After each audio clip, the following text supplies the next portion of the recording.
This week in East Brunswick, we'll have a look at the annual open house at the Dunhams Corner Road Firehouse.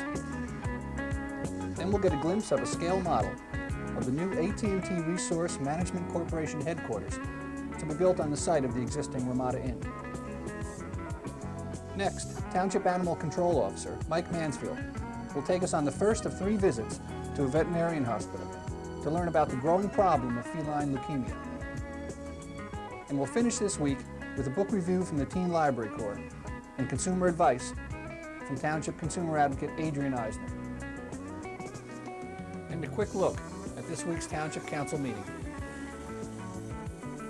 But first, a look at next week's Channel 8 lineup. Monday at 10 a.m., Lenore Kulik opens the week with exercises for the pregnant woman.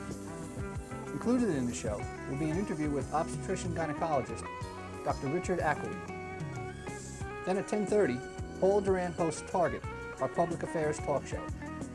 And at 11 a.m., a repeat of the previous week's This Week in East Brunswick. Tuesday at 7:30 p.m., it's Let's Talk Health with Ken Childhood. This week, information on sudden infant death syndrome. Then at 8 p.m., Paul Hansen's You and Your Money features a discussion on real estate financing with John Peck and Larry Santangelo. Wednesdays start at 2:30 p.m. with Look Great, Feel Great and Stories from the Library at 3. Look Great, Feel Great is up again at 7 p.m. At 7:30, this month's Spotlight on Education examines standardized testing with Dr. Joseph Sweeney and Dr. Robert Ginsberg. And at 8, a repeat of Target. Thursday at 7 and 8 p.m. for the latest in local news and events, it's This Week in East Brunswick. At 7:30, a repeat of Let's Talk Health, and at 8:30, You and Your Money.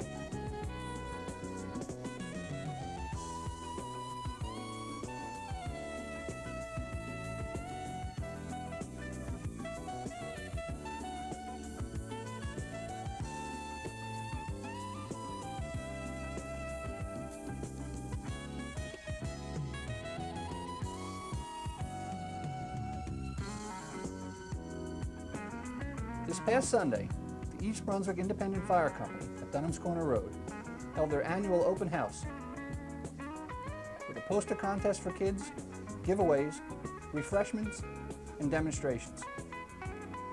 We spoke with Chief Alexander.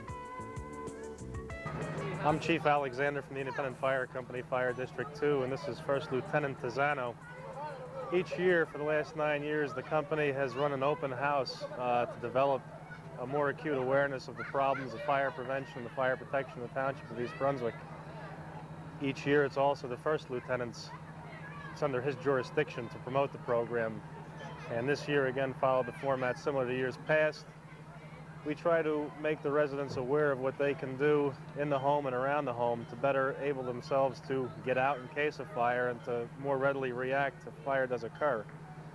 We do this through distribution of pamphlets to the school children, generally from kindergarten through 3rd grade. We sponsor a poster contest. We more or less invite the entire community down to view the apparatus, the firemen. They can ask questions and also pick the literature up that's at our disposal. And hopefully we will foster a more positive attitude towards Fire Prevention Week.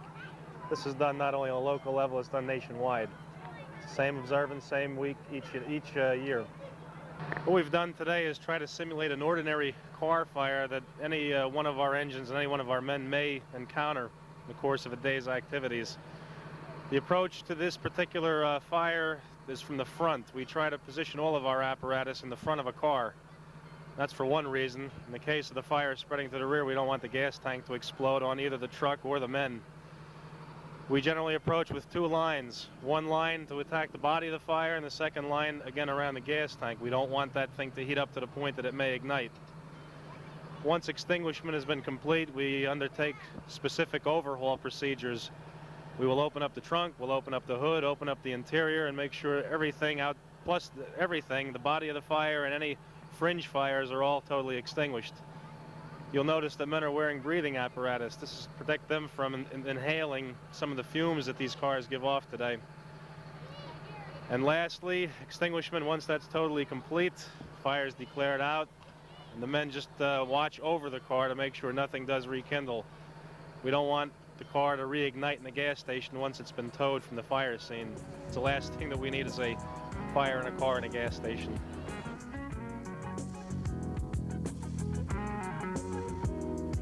Plans and a scale model of the proposed Tower Center to be constructed on the site of the Ramada Inn on Route 18 were presented to the Planning Board last Thursday. A cooperative venture between AT&T Resource Management and developer Alan Landis, the $110 million complex will house the AT&T Resource Management headquarters, as well as accommodate 2,500 people and a 300-room hotel conference center. Groundbreaking is planned for November and completion of the first office building by late next year. Watch Channel 8 for more information on this project and its impact on East Brunswick.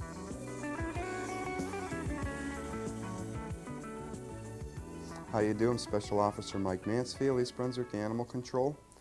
Next 3 weeks we'll be presenting a program to you with information about feline leukemia. Right here I have a little kitten that's up for adoption at our animal shelter. If you are interested in adopting a kitten or a cat, you can call Blooming Kennels at 251-3210. Now please stay tuned to Dr. Brian S. Johnson of Cranberry Veterinary Hospital, who will talk to us on what feline leukemia is. Welcome to the first of 3 talks on the feline leukemia virus. Today we're going to talk about what the feline leukemia virus actually is.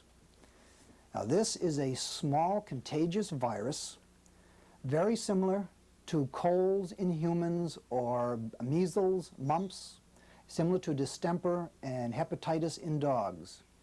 It is a small, highly contagious virus that affects only cats. It is spread primarily through the feces, the saliva, and the urine of infected cats. The young cats, the kittens, are most susceptible. The younger the animal, the more likely they are to contract the disease if exposed to the virus. In most cases, it takes repeated exposures in order to contract the virus, but the younger they are, the less exposures that are necessary. The most common means of transmission is eating out of the same bowl. When they groom themselves, they will either wash themselves and then wash each other. This type of normal cleaning procedure will transmit the virus. The one exception to repeated exposures is where a feline leukemia virus positive cat bites a normal cat. And in that case, the virus is injected directly into the bloodstream, and the infection will come across and will develop much more quickly. The outside cats, as a rule, most of them will come down with the infection. Approximately 95% of all outside cats will get the virus, and approximately 95% of those will shed the virus and become normal. It is the few cats, that 5%, that does not shed the virus, that will be our chronic carriers. And it's the chronic carrier that is characteristically considered the feline leukemia virus positive cat. This pussycat, unfortunately, has a lifespan of approximately 6 months to 2 years. There are various signs, and it develops in various ways, and we're going to discuss that next week. If you would like to have any further information on the feline leukemia virus, you can send a stamped, self-addressed envelope to the Cranberry Veterinary Hospital, and we will send you a folder explaining a little bit more about the feline leukemia virus infection. Please tune in next week, and we will discuss how the feline leukemia virus produces disease in our cats.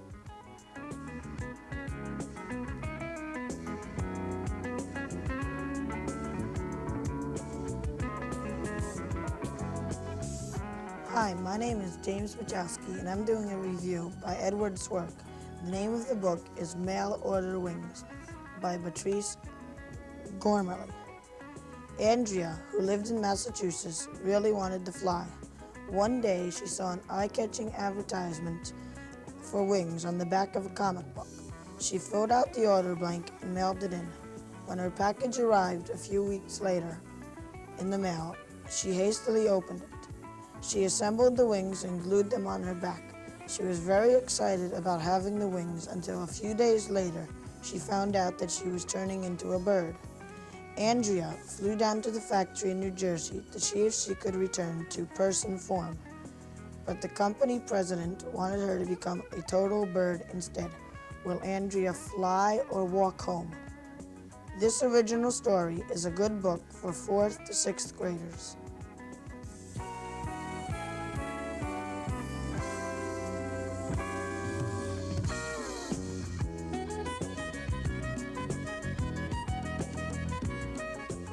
Hello, and welcome once again to Consumer Aware. I'm Adrienne Eisner of the East Brunswick Consumer Affairs Office. Today we're going to talk about laser facelifts.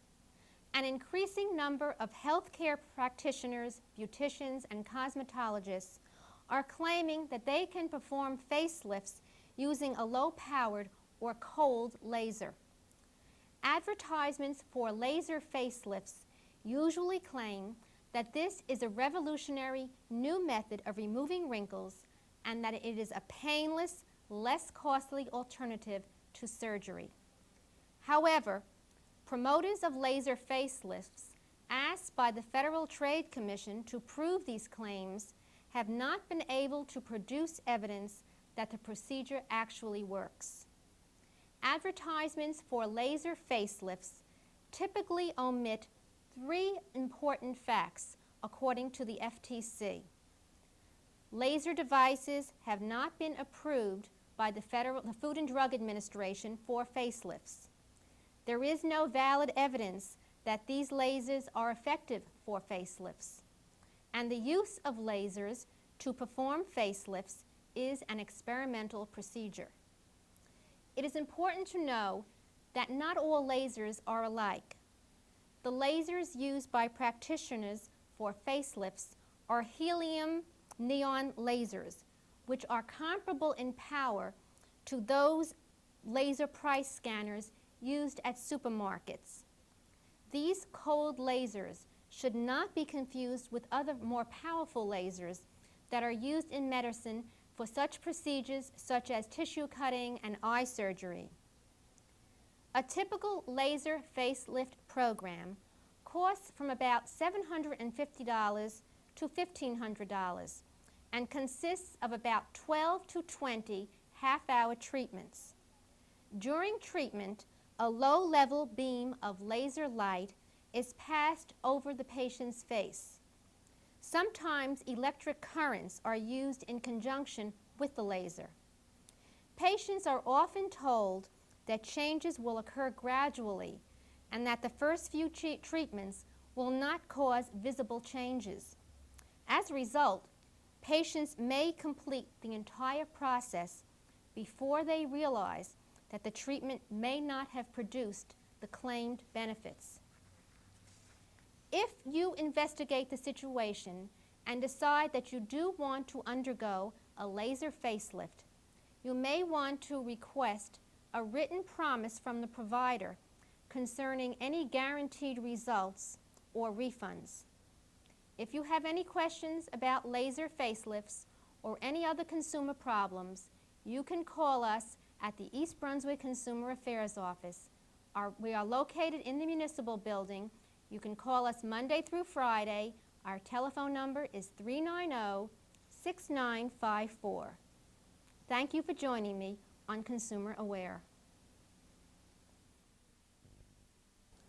At this week's Township Council meeting, Township Attorney Bert Bush updated the Council on the status of Edgeboro landfill. At the Council's request, I also would ask both DEP and BPU to meet with representatives of the Council and the administration. DEP wrote back and said it would be entirely inappropriate since we're in litigation. We're not coming to East Brunswick to talk to you. That response I did get. Edgeboro also put in testimony, lengthy testimony before the BPU, stating that quite simply they could not accommodate another 400 trucks. They had just doubled their capacity when Global closed down, Global being in Old Bridge, and they had doubled in early 1984. from approximately 350 trucks, and they're now up to 730 trucks a day.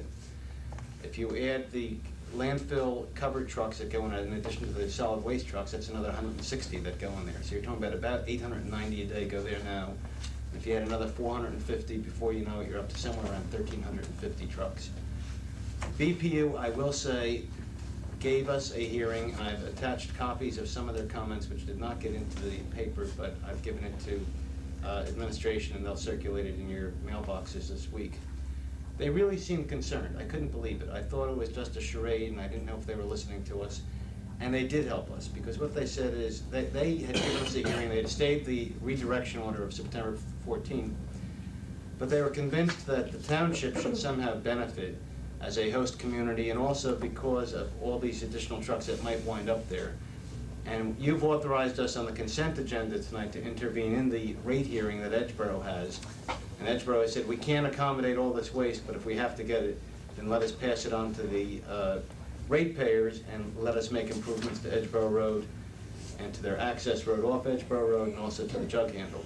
The important thing that BPU did, they finally decided, I had to go back on Wednesday the 3rd, they recommended that Judge Skillman, who had a hearing scheduled for October 4th, which was Thursday, consider a gradual phase-in. And they also recommended that in the future there be a legislative hearing and that DEP be required to hold a hearing. And DEP has simply stonewalled the whole thing. Judge Skillman, on Thursday, and again, each time we did something, there were about 13 lawyers. There were Edgeboro's lawyers, Morris County, Somerset, Union, Township of Edison, which has a landfill, City of New Brunswick. Judge Skillman took a very narrow view of what his jurisdiction was, and he said, you can't appeal a waste flow order to me. That has to go to the appellate division, which technically is right. And as far as I'm concerned, ILR has reached its legal limit of 126 feet. They're unregistered. There is a danger of leachate. DEP is strenuously arguing that they be closed down. As far as I'm concerned, they closed today, Thursday, October 4th at 4:30. And that would have meant that the next day, although Director Terrell assured me if worse came to worse, he was available and would have had his men out there, we would have had extra police officers at the jug handle area and near the bank and down along Edgeboro Road near the gate. And we would have tied up our police, and no one would have paid us, and we would have had the expense, and it was sort of like adding insult to injury, not only the trucks, but added municipal expense. Also at the meeting, a township resident raised concerns about the videotaping and cablecasting of portions of the council agenda and action meetings. Questions of what to tape and what not to tape, editing decisions made for the council spot on This Week in East Brunswick, videotape recycling policies, and other points were addressed. The township council meetings are not videotaped in their entirety for a number of reasons, the main one being the expense of wiring the municipal building specifically for this purpose. Some extra video production equipment would also be required, and the total would run into many thousands of dollars. As you may know, we are able to cablecast live from the library, but the council and administration have elected not to move the council meetings here, again for many reasons, including access to the township's files and records necessary during the meetings. Currently, the procedure for covering the council meetings is quite simple and direct. We videotape segments of each meeting by picking a few specific issues or items on the agenda to highlight. The footage from the meeting is edited together with a combination of narrative overvoice and live audio from the meeting. In this way, we're endeavoring to give our viewers a brief look at what goes on each week. The Channel 8 staff, including the Director of Video Cable Services and the field producer responsible for taping a particular meeting, make the decision as to what is shown on This Week in East Brunswick. If you feel strongly about this issue, or have any concerns or comments about other Channel 8 policies or procedures, please call our studio in the library at 390-6780. As we said before, Channel 8 is your local cable station, and we draw on your ideas and input for many of our programs. That's it for This Week in East Brunswick, and as always, thanks for watching.